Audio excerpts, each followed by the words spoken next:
Les vraies voix Sud Radio, le grand débat du jour. La politique, c'est du show business. Alors, d'abord, les moins riches, ils n'ont pas de voiture. Hein. C'est normal. Les pauvres, c'est fait pour être très pauvres et les riches, très riches. Alors ça, c'est très tordu, mais bougrement intelligent. Qu'est-ce que j'ai dit, une connerie? Premier effet dissuasif, vous êtes amené à choisir. Première étape, soit vous rentrez chez vous, soit c'est Saint-Pierre-et-Miquelon. Pas la France, c'est fini. Putain, il est fort ce con. Je vous en prie, restez concentrés. Il faut se préparer très jeune, enfin dès le départ, presque depuis la maternelle, à réfléchir à la façon dont on se projette dans une formation et dans un métier demain. C'est bien sympathique Dolores, mais épargnez-moi vos analyses politiques. Il y a des moments, j'ai vraiment l'impression que vous me prenez pour un imbécile. Hein. Bravo à Maxime, notre réalisateur. Parce que là, c'est vraiment une masterclass. Mon Dieu. Voilà, comment être sérieux derrière un truc pareil. En même temps... Là, on n'y arrive pas. Voilà. Qu'est-ce que vous voulez qu'on commente? Non, en fait, l'enchaînement, effectivement, de tous ces politiques entre Elisabeth Borne qui parle de formation dès la maternelle, Laurent Wauquiez qui propose d'enfermer les étrangers dangereux à Saint-Pierre-et-Miquelon, Agnès Pannier-Runacher qui considère que quand on n'a pas d'argent, on n'a pas de voiture. C'est vrai que c'est... Bon, voilà. Alors, on a l'impression d'un bêtisier, quand même. Alors, parlons vrai. Est-ce que ces propos ne sont pas une preuve supplémentaire de la chute du niveau du personnel politique? Et à cette question, Borne, Pannier-Runacher, Wauquiez, les politiques sont-ils hors sol? Et le score a baissé, puisque vous êtes désormais 98% à dire oui. On était à 99. Vous voulez réagir? Aude attend vos appels à 100% au 0826 300 300. Alors, on rit, mais on ne devrait pas forcément Philippe Bilger, parce que quand on se dit que... Vous faites entrer le sérieux, enfin, dans ce débat. J'ai du mal. Qu'une ministre dit que quand on n'a pas d'argent, on n'a pas de voiture, mais comment on peut dire un truc comme ça? Vous avez raison, Cécile, je ne mettrai pas ces trois propos sur le même plan. Non, bien sûr que non. Non, mais c'est important, comme la question de Sud Radio semble les faire se télescoper. Pourquoi? Parce que c'était toutes le même jour. Oui, vous avez raison, vous avez toujours de très bonnes raisons. Pour Elisabeth Borne, d'abord, l'idée était aberrante et d'ailleurs elle a dit que ses propos étaient maladroits. C'est le moins qu'on puisse dire. Et pour le reste, sur l'essentiel de son propos, je ne suis pas persuadé qu'il faille aller vers un système où la formation se décide trop tôt, très tôt. Je crois l'inverse, mais peu importe. Le deuxième propos, il ne se fera jamais. Saint-Pierre-et-Miquelon, il paraît complètement absurde, mais je dirais il n'est pas complètement incohérent. À la limite, on pourrait envisager, même si ça paraît aberrant, d'aller là-bas avec les OQTF. Le plus grave, Cécile, et je crois devancer votre pensée, c'est le dernier. Parce que une ministre ne fait pas preuve de mépris social. Je ne crois pas que c'est le bon terme. Je crois qu'il y a certaines personnalités qui sont à ce point persuadées qu'elles détiennent une forme de vérité, d'essence supérieure, qu'en réalité elles ne comprennent pas la France et et en allant vers le contraire de la vérité. Les gens qui sont pauvres ont besoin de voitures et ceux qui sont riches, à la rigueur, pourraient s'en passer. Françoise Legois. Alors, surtout, c'est qu'elle a fait vraiment une inversion, c'est-à-dire que effectivement, les gens qui sont pauvres ont des voitures, mais c'est ces voitures les plus polluantes et ce sont elles qui sont le plus touchées. Elle aurait dit une voiture électrique, je comprends. Voilà, je pense que par ailleurs, moi non plus, je mets pas tout ça sur le même plan parce que j'ai pas envie de faire du tir au pigeon des politiques. Je comprends ce qu'a voulu dire Elisabeth Borne. Vous savez que dans un pays que moi j'adore, le Japon, eh bien les parents commencent déjà, là pour des raisons financières, et pour des raisons de place à l'université, à réfléchir à l'orientation de leurs enfants dès la naissance. C'est-à-dire que dès qu'un enfant naît au Japon, les parents commencent déjà à économiser tellement l'école est chère et petit à petit, il y a aussi une capacité dans certains pays, un pays que j'aime beaucoup, notamment Israël, où effectivement très tôt on détecte ce que les enfants aiment le plus. Ça peut commencer à la maternelle. Vous pouvez avoir, c'est pour ça que vous avez des filières la musique, et vous avez des gens qui vont vers la musique, etc. Donc elle a tellement été, si vous voulez, brumeuse, comme disait De Gaulle disait de Malraux, brumeux avec quelques belles éclaircies. Bon, on va dire ça d'Elisabeth Borne. On dirait du Rémi André. Oui, sauf que là vous mélangez, vous mélangez, mais le Japon, c'est une culture. Culturellement, ils sont comme ça, pas nous. Voilà, mais je pense que l'idée de commencer à réfléchir avec les enfants, qu'est-ce que tu veux faire, etc. Et éventuellement, mais je veux pas la défendre. Laurent Wauquiez, Saint-Pierre et Miquelon, pourquoi pas? C'est les raisons qu'ils donnent qui sont complètement ineptes. Vous avez vu les raisons. C'est pas du buzz, ça. Non, mais excusez-moi, je peux dire pourquoi c'est inepte? Parce qu'il n'y a pas un avion qui aille de métropole à Saint-Pierre-et-Miquelon parce que la piste d'atterrissage de Saint-Pierre-et-Miquelon est trop courte. Ça dépend. Donc faut faire. Sur des transats, vous pouvez. Si sur un transat dignitaire pour faire de l'OQTF, vous pouvez. Mais vous n'allez pas un transat, vous n'allez pas faire 6000 km sans ravitaillement. Non, envoyer c'est pas si vous envoyez un cassé 135 pour ravitailler. Mais le problème là, je vous dis juste que les raisons qui sont données sont complètement ineptes. Il fait 5 degrés toute l'année et ça leur passera peut-être l'envie. Qu'est-ce qu'on entend en dessous? Tous ces mecs qui viennent du pays du Sud qui vont avoir froid. Il y a un sentiment en plus de torture. Rouvrez donc le bail de Cayenne et de toute façon ça reste en France. Donc moi ça m'ennuie qu'on fasse ce conglomérat mais la réalité c'est que ça s'est passé la même journée. Mais je suis assez dépité de l'incapacité des politiques à manier les mots. Nous avons une langue exceptionnelle. Est-ce que pour vous, les politiques ne font plus que de la com ou cherchent juste à faire le buzz? Venez nous donner votre avis au 0826 300 300. Sébastien Ménard. Moi, j'ai envie de vous répondre, cher Philippe David, les deux, mon capitaine. Mon colonel sera mieux. Mon colonel, si vous voulez. Amiral aussi, pourquoi pas. Non, calmez-vous, Philippe.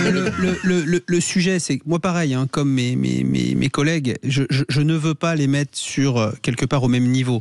Vous avez Elisabeth Borne qui a été évidemment parfois souvent un peu cassante, un peu froide, etc., un peu méprisante. On lui a souvent reproché ça. Mais là, en l'occurrence, je pense que ce qu'elle disait, et c'est aussi la correction qu'elle a pu faire sur ce plateau ce matin, c'est on parle de vision, de projection. Et c'est vrai que les gamins, il y a de moins en moins de petits enfants qui vous parlent finalement de ce qu'il a envie de faire dans la vie. J'ai envie de faire cosmonaute, j'ai envie de devenir médecin, j'ai envie. Et je pense que c'est peut-être vers ça qu'il fallait aller. C'est qu'effectivement, à un moment, parler à ses enfants, essayer de construire, je dirais, un itinéraire de vie, etc. Ça se documente, ça s'illustre, ça se prépare, etc., etc. Donc, Elisabeth Borne, moi, je la condamne pas pour ses propos. Ils sont peut-être mal repris, sont surinterprétés, etc.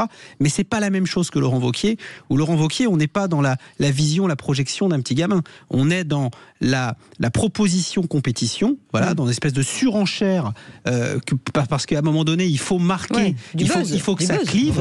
Voilà, il faut usage interne. Voilà, mais évidemment, voilà, il faut que ça clive. Voilà, on voit la course à l'échalote. Moi, je le vois à Biarritz.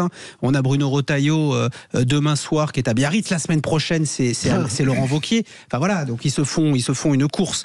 Donc, et je vais vous dire, je suis même pas moi choqué par la proposition de ni sur la forme ni sur le fond de Laurent Wauquiez. Il aurait pu dire un peu moins, il aurait pu dire un peu plus. À la limite, on est dans l'anecdotique.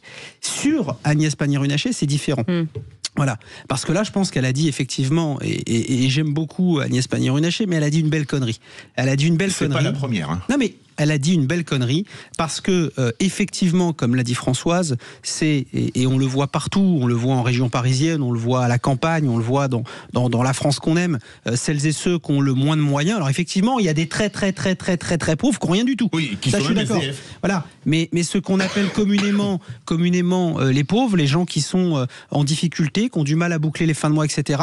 C'est celles et ceux qui ont, comme l'a dit Françoise, les bagnoles les plus polluantes. Je suis d'accord. Voilà. Et c'est celles et ceux qui sont effectivement exclus des zones de forte émission.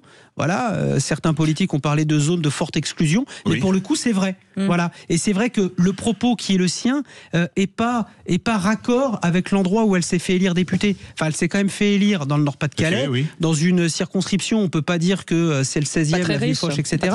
Voilà, donc j'ai la faiblesse de croire qu'elle est censée être en contact direct avec cette France qui bosse, avec cette France du diesel, avec cette France qui avait été stigmatisée, avec effectivement les 30 litres de diesel et le clopo à la bouche. Voilà, et c'est sa circonscription. Est-ce que c'est quand même pas elle la plus déconnectée? Parce que je me rappelle une phrase. T'es en usine, c'est pour ton pays, c'est pour la magie. Déconnecté, un mec qui est dans une usine et qui plie des pièces en métal, j'en ai vu beaucoup de fois, ou qui en découpe, etc. Mais c'est un peu, quelque part, les temps modernes de Chaplin. Et dire, Ah, c'est pour ton pays, c'est pour la magie de faire des pièces métalliques à un angle 90 degrés en travaillant sur la même plieuse 7 heures par jour. Mais je me dis, pour dire ça, oui, faut être complètement allumé. Mais en même temps, ça n'est pas absurde de chercher à redonner de la fierté. Non, mais on n'utilise pas, c'est de la magie pour le pays. Magie n'est peut-être pas le bon terme. C'est le moins qu'on ne puisse dire. maîtrise pas votre langage, bien sûr. Mais c'est pas mal de vouloir redonner de la fierté à des métiers modestes que ceux qui le pratiquent n'ont pas.